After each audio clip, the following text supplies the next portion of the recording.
Leader.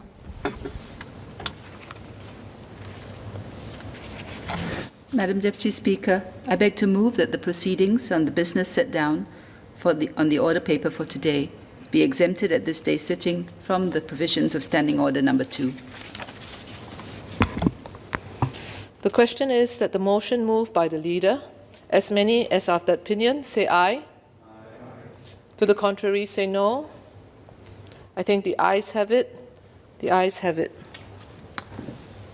CO1 Ling.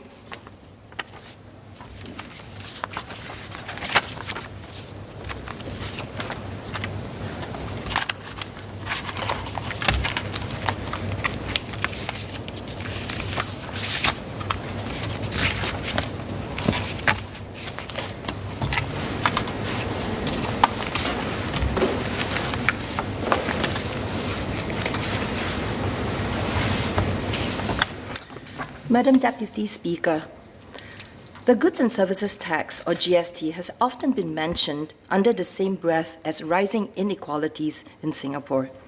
The same considerations that went into levelling the GST playing field for our marginalised families and residents would have gone into this new bill, which also seeks to level the playing field for our local businesses when faced with the harsh inevitabilities of a globally open economy. The imposition of GST on imports of low-value goods below $400 seeks to address this problem in hopes that local consumers channel their purchases to local suppliers rather than those abroad. However, we stumble upon tricky territory. Such developments necessarily produce winners and losers amongst our local businesses, whether we like it or not, or whether we notice them or not. The imposition of GST on the import of low-value goods is justified by a bid to support local businesses, and we can infer by the preset $400 benchmark that the cost is intended to be passed on to consumers rather than businesses, reducing the attractiveness of low prices of suppliers abroad that were previously not subject to GST, and thereby channeling demand locally. The levelling of the playing field here is a welcome move amongst our local retailers as they look towards the sustainable and necessary pivoting of their business in the light of globalization, e-commerce, and changing consumer habits. Madam Deputy Speaker, although this will not affect all businesses, with the imposition of GST on imported low-value goods, we threaten to weed out arguably the most local of all our businesses, that is, our home-based businesses. Nothing says local like a home-based business fueled by the passions of Singaporeans, built from scratch in our own piece of Singapore property and incubated at their inception not by institutional investors, but by friends, family, loved ones, and even neighbors. I would like to tell you the story of a home-based business owner named Jia Jia, who started her home bakery 3 to 4 years back. Jia Jia never planned to become a home baker. Out of a passion for baking, she started baking in her parents' home and archived her creations on Instagram. This attracted significant interest from friends and family who inquired whether they could commission her to bake cakes for their parties and also make dessert boxes. Her consumer base grew gradually through the word of mouth because of the popularity of her bakes, and this allowed her to quit her full-time job to focus her attention on her passion-turned-livelihood in baking. Today, she continues to run her bake sales on her Instagram, and she has about 9,000 followers on her page. Jia Jia's home bakery can be seen as an epitome of local businesses with humble origins in Singapore, run by locals for locals. Many of us have a Jia Jia in our lives, or a Jia Jia hopeful, particularly with the tailwinds for local home-based businesses brought about by COVID-19. I remember I myself even hosted a Passions to Profit Mompreneur home baking class with my colleagues from the NTUC Learning Hub. And over 300 mompreneurs have signed up for the classes since then.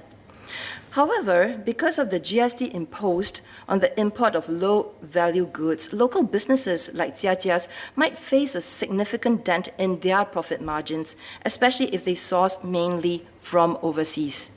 We may think that home-based businesses are supported because they are local, when in fact they are marginalized because they are small.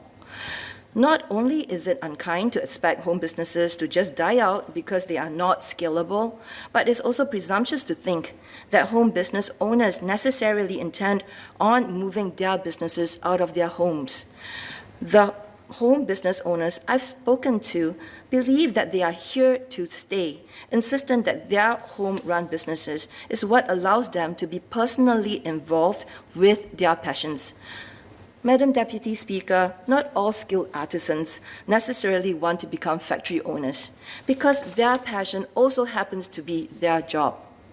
We cannot legislate taxation in a way that potentially invalidates the business models of home businesses if we want Singapore to really be where passion is made possible. Due to the lack of recognition in the formal economy, these businesses do not receive subsidies for equipment and sometimes have restrictions on who they can even do business with and without a license, leading them to struggle to even compete with some of their larger SME counterparts, much less overseas competitors. They keep their prices affordable, not just to drive up profit margins, but because they thrive on strong personal relationships with the very people they serve. Absorb the significant dent on profit margins passed on to them by GST, and their businesses are in danger. Pass it to their customers, and they would feel that they have done them a disservice. Further, although it is desired that those affected by the GST on low-value important goods would channel demand to the local economy, in the case of some home business owners, this may not be so. Once again, it must be reiterated that it has always been passion over prices. Our home business owners take a lot of pride in their work and put their hearts and souls into their craft. This is one of the biggest draws of supporting home businesses. You know that your product has passed through the watchful eye of a personally invested business owner. And this is why the home business owners I've spoken maintain that they would never compromise on quality. Sometimes this commitment to quality requires imports, such as for quality ingredients or materials that simply cannot be found in Singapore. This commitment to quality could pinch their profit margin should they continue to import their ingredients.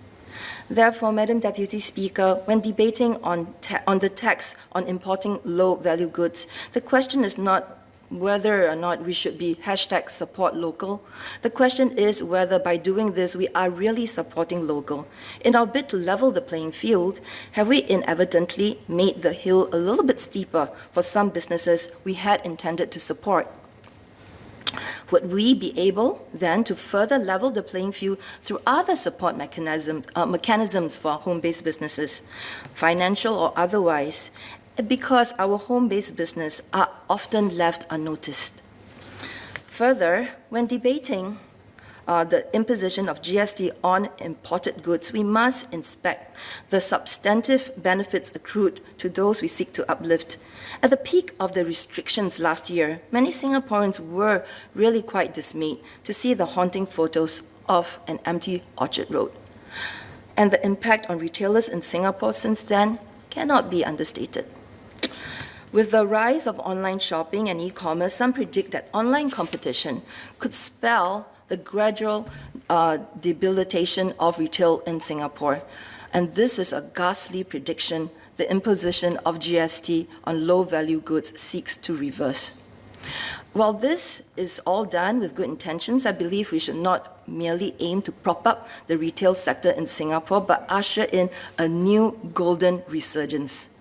Just as Times Square, Ginza, Tsim Tsa Tsui, Dongdae Moon crown the vibrancy of their world-class cities, it is time that Singapore polishes our crown and restores the vibrancy of our retail sector. Merely leveling the playing field with price adjustments to serve us short-term, but we cannot settle for the stopgap measures for what has once been the crowning jewel of urban life in Singapore, which is our retail sector. Madam Deputy Speaker, I propose that these measures pertaining to price must be complemented with a wider ecosystem change that not only merely props up retail businesses, but elevates the retail experience in Singapore. This brings me to the case of Passion, best known as a brand for female footwear in Singapore. Passion opened its first brick-and-mortar store in Marina Square in 2005 and boasts its 10th local outlet as of 2019, in the meantime building its presence in Asia Pacific. What is interesting about Passion, however, is that in recent years, it has broken out of its mold as a fashion business and opened a cafe over at Jewel, committing to becoming a lifestyle brand that sells experiences beyond goods. Any shop, online, brick or mortar, can peddle goods. But I would say brick-and-mortar shops are, at the moment, much better placed to deliver an experience. It is my hope that retailers and mall owners in Singapore can partner up to deliver retail experiences beyond the delivery of retail goods, rejuvenating the retail experience for Singapore and her visitors. This is how we will truly be able to make the case for retail in Singapore to return to its crowning glory. Online shopping makes purchases possible, but here in Singapore, passion is made possible. With this, I call for the distinction to be made for micro businesses, especially our home-based businesses, when it comes to GST changes and other provisions for growth support. Further, I call on government agencies to think bigger in revitalizing Singapore retail, going beyond propping up businesses in the short term to architect a real retail environment for the ages. This concerns notwithstanding, I support the bill. Thank you.